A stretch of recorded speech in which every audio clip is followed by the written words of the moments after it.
नमस्कार। Awesome world channel पर आपका स्वागत है। जिन्हें अपने जीवन में पुत्र की कामना है वो इस वीडियो को ज़रूर देखें। एक नगर में एक राजा रहा करता था। राजा के पास एक बहुत बड़ा राज्य था, परंतु उसको कोई पुत्र नहीं था। राजा के घर एक महर्षि का आना जाना था।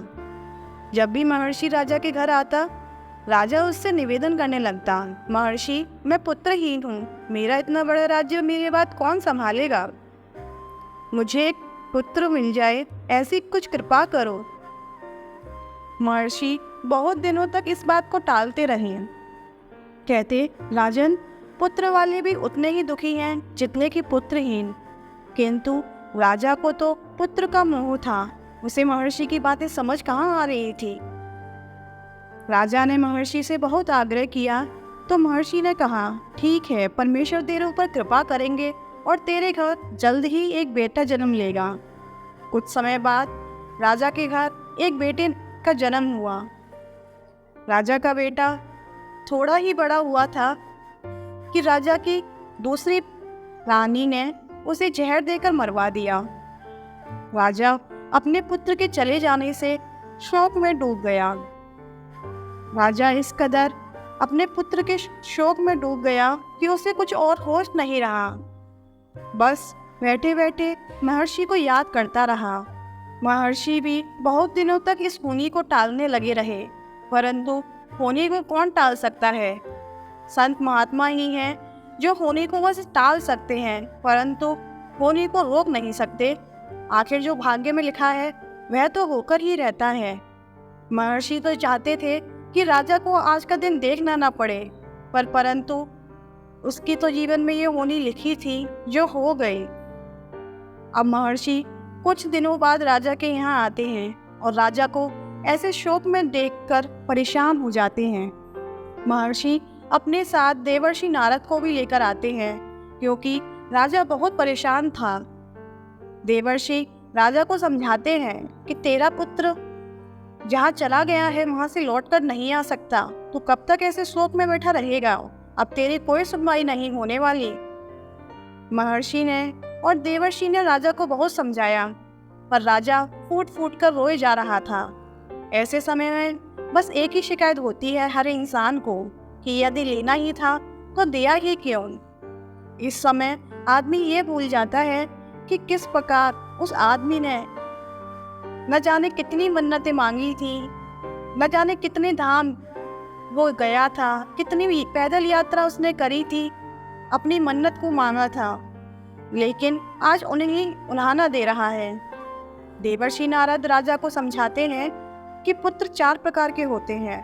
पिछले जन्म का बैरी अपना बैर चुकाने के लिए इस जन्म में पैदा होता है, उसे शत्रु पुत्र कहा जाता है।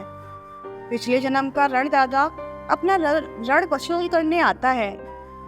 हिसाब किताब पूरा होता है और जीवन भर का दुख देकर चला जाता है। और तीसरी तरह का पुत्र उदासीन पुत्र, विवाह से पहले माँ बाप के साथ और विवाह होते ही माँ बाप से अलग हो जाते हैं कि अब मेरी और आपकी निभ नहीं सकती। और चौथे प्रकार के पुत्र सेवक पुत्र होते हैं। माता पिता में परमात्मा को देखने वाले सेवक पुत्र, सेवा करने वाले। उनके माता पिता की सेवा परमात्मा की सेवा के बराबर होती है। माता पिता की सेवा हर किसी की किस्मत में नहीं होती है। कोई कोई भाग्यवान ही होता है जिसको यह सेवा करने का अवसर मिलता है।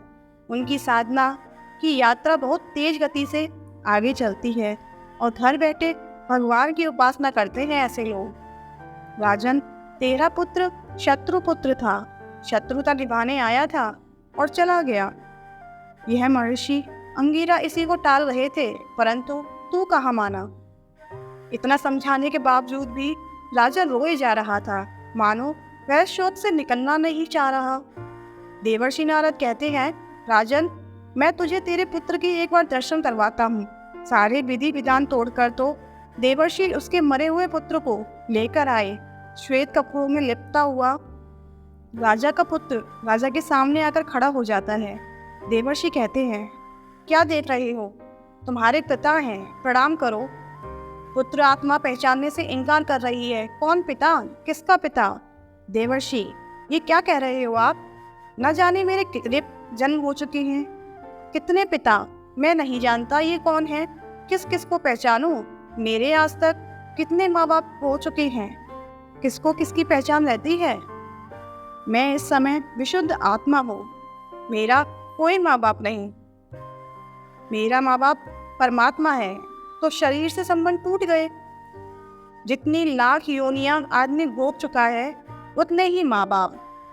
कभी चिड़िया में माँ बाप, कभी कोए में माँ बाप, कभी हिरण में, कभी पेड़ पौधे में, और जाने किस किस रूप में वो माँ बाप को देख चुका है।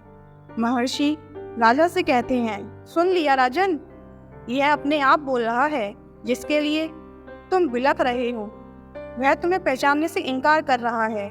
पुत्र मोह केवल तुम्हारे मन का भ्रम है, सत्य तो केवल परमात्मा है। संत महात्मा कहते हैं, जो माता पिता अपने पुत्र अपनी पुत्री को इस जन्म में संस्कारी नहीं बनाते, उन्हें मानव धर्म का महत्व नहीं समझाते, उनको संसारी बनाकर उनके साथ शत्रुता समान व्यवहार करते हैं, तो वो अगले जन्म में उनके बच्चे शत्रु और बैरी पुत्र के रूप में उनके घर पैदा होते हैं। अतः संतान का सुख भी अपने ही कर्मों के अनुसार मिलता है, जबरदस्ती, मन्नत इत्यादि से नहीं, और मिल भी जाए तो कब तक रहे, इसका भी कोई भरोसा नहीं। तो दोस्तों, आज की आपको ये कहानी कैसी लगी? दोस्तों, आपको क्या लगता है, इंसान को पुत्र की कामना करनी चाहिए या संतान की?